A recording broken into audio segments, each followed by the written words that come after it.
Tumekagua miradi yote ambayo tumeipitia mkoa wa Tanga.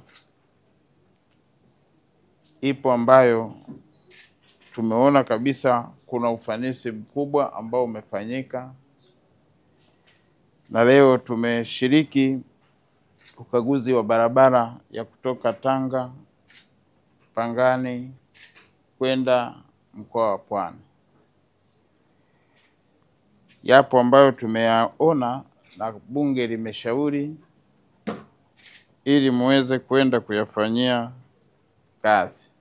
Kwenye barabara loti ile ya kutoka Tanga kuja Pangani, Mheshimiwa Naibu Waziri, barabara hiyo ina muda mrefu.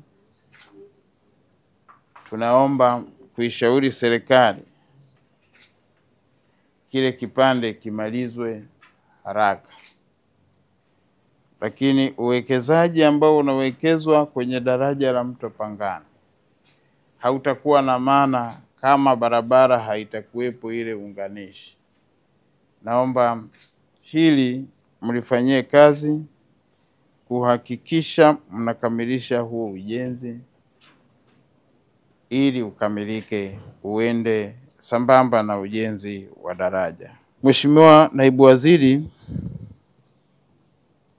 tunawapongeza sana kwa ujenzi unaoendelea wa daraja.